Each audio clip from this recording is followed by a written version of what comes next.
Welcome to Pretty Lies and Alibis. Let's seek the truth and travel the long road to justice together.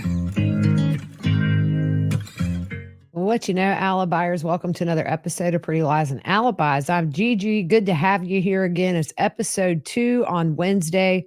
We're going to get into the afternoon testimony in the Chad Daybell trial. But first, if you're watching on YouTube, you know the drill. Don't forget to hit subscribe if you haven't already. Like the video, share it with your friends, and you can ring my bell if you want notifications of when I post new content.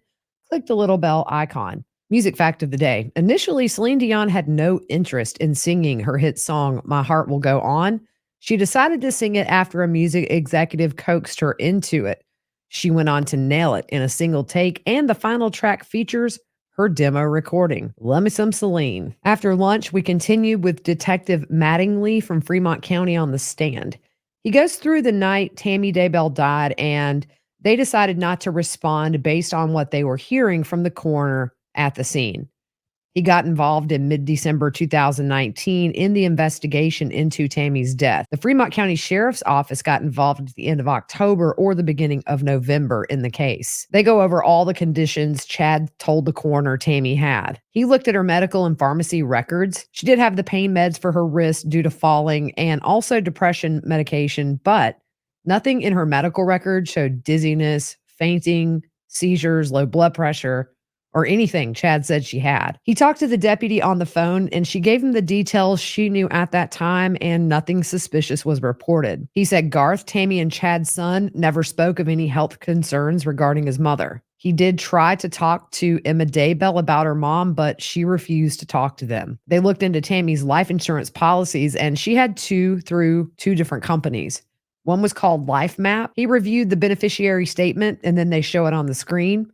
Chad filled it out. The date signed was October 30th of 2019. There is a section where it says the health of the deceased first became impaired. Chad put October 18th, 2019, one day before Tammy's death. She attended work on the 18th, and a section says attending physicians. Chad wrote none. She died in her sleep. Nothing on the forum supported the statements that he gave to law enforcement. So they got a search warrant for Tammy's Fitbit. When reviewing crime scene photos, they saw the Fitbit on Tammy's nightstand, and she was also seen in several Facebook photos on her account wearing that Fitbit. They wanted to look for her heart rate and sleep patterns as well as her overall activity. They wanted to use that Fitbit to try to narrow down an exact time of death. They did not find the Fitbit at the house when they went back to get it, but they were able to pull data from that Fitbit.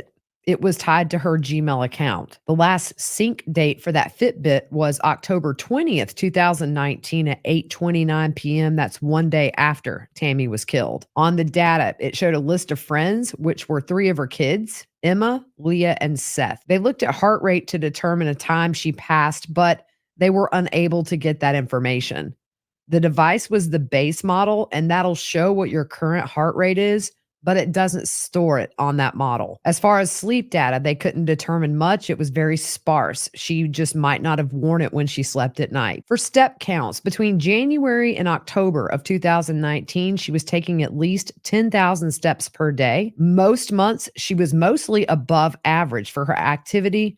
There were some months she was close to above average, but no indication she had slowed down like Chad reported. She was actually above average for the month that she died in October of 2019. He interviewed friends and family of Tammy, and nothing he heard supported Chad's version of Tammy's health that he gave the night she was killed. Tammy was reported to be active and a go-getter. Out of everyone he interviewed, there was no indication her health was slowing down.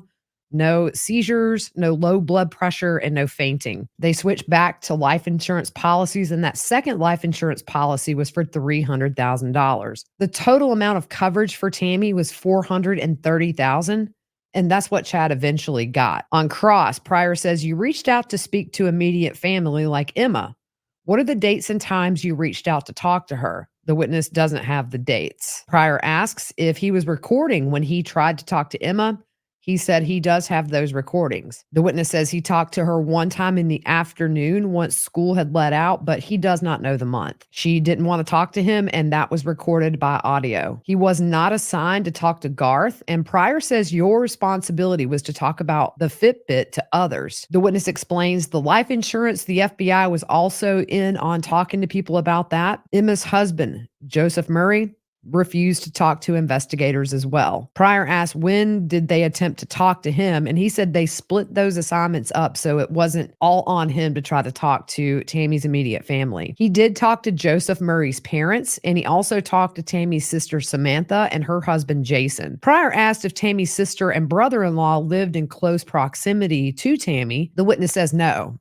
Pryor points out her daughter Emma lived across the street and that Emma and Tammy were close. Pryor asked if he talked to Garth and points out Garth lived with them, and he said no. He did not talk to Seth, Leah, or Mark.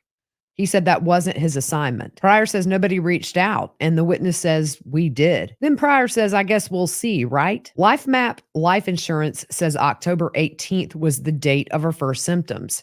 Pryor says you're aware that's when Chad said she threw up. That would have been the symptoms. That's an objection. It was sustained. Pryor says you're aware Chad had to take care of her. And the witness said, that's what I heard. On Tammy's Teton medical records, it talked about her medical history, and it said anemia. The witness points out it was a past condition, and Pryor asks, where is the medical history it was treated or cured? Because it wasn't. He asked if the witness was aware Tammy did not like to go to doctors, and the witness said, that's true. Pryor asked if he's aware that when Tammy was found dead, there were self-treatment oils and herbs in her cabinet. He said yes. Pryor says you're aware when Chad was interviewed, he was emotional and sobbing, but still could say she fainted and she was dizzy. He says your wife dies and you discover her dead and police show up. There's an objection that's sustained. Then he says, so Chad's sobbing and crying about his wife's death. Objection sustained. The fact Chad was sobbing, can someone effectively describe health conditions about their wife? The witness says yes. Pryor says, oh, really? There's an objection that's sustained. Pryor asks, would you expect after his mom dies, Garth would be able to tell you his mother's health conditions? The witness says, if you give them time. And Pryor says, give him time. He finds his mother dead on the floor. How long? Just like Chad sobbing. Objection sustained.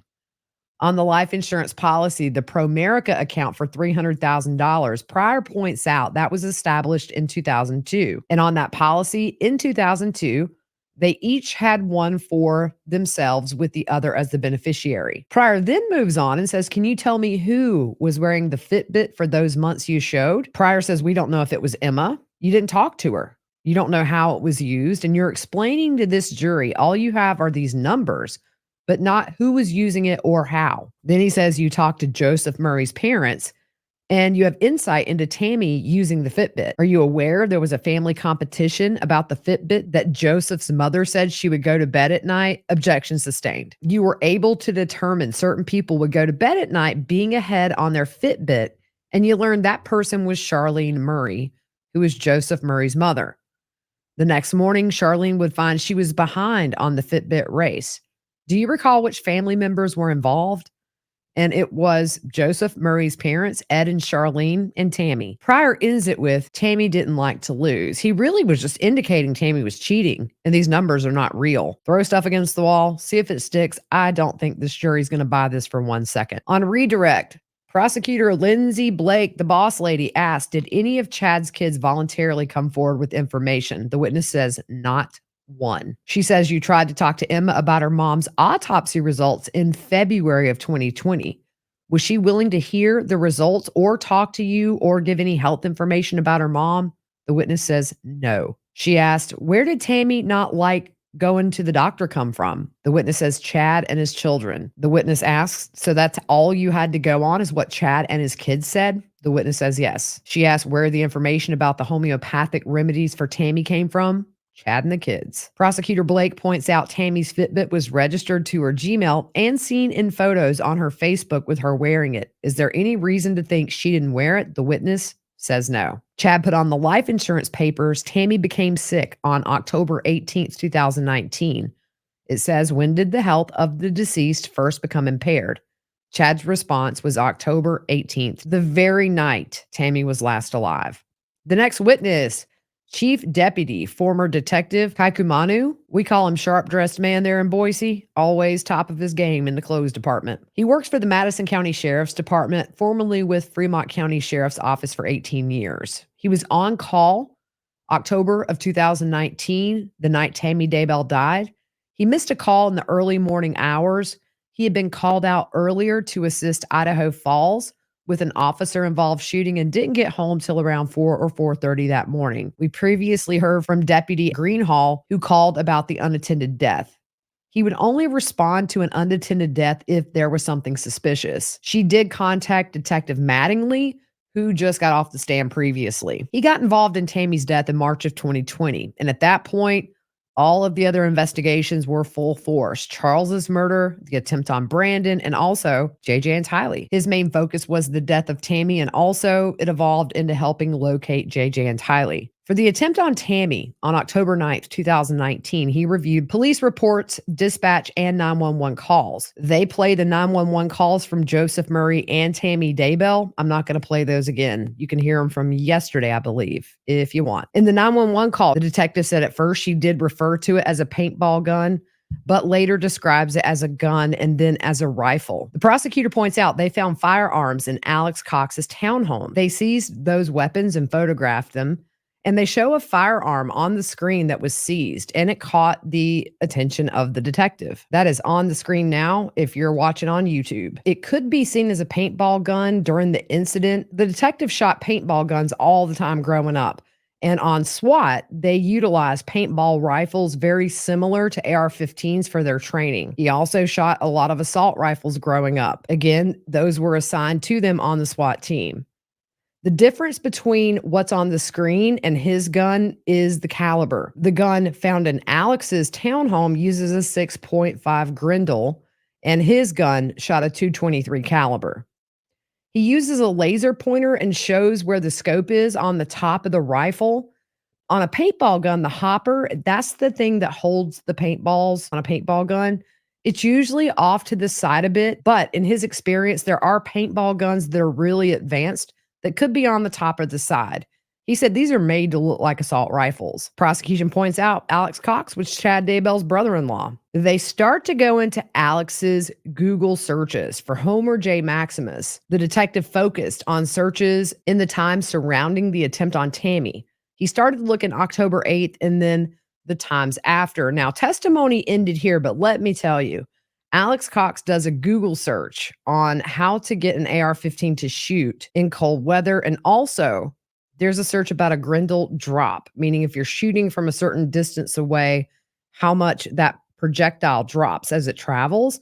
That's going to be coming tomorrow. But what the prosecution's doing here is really debunking this theory John Pryor has that this was a paintball gun used in the attempt on Tammy. I can't wait to get up there next week and see how this jury responds to John Pryor. By the way, next Tuesday, there is no court. I'll tell you what I'm going to do. Take the day off. There were some things I wanted to do in Boise, so I'm going to take next Tuesday to do that. But Monday and then Wednesday, Thursday, Friday, I'll be in there all day coming at you. The live stream will still be up and running while I'm there. That's it for today.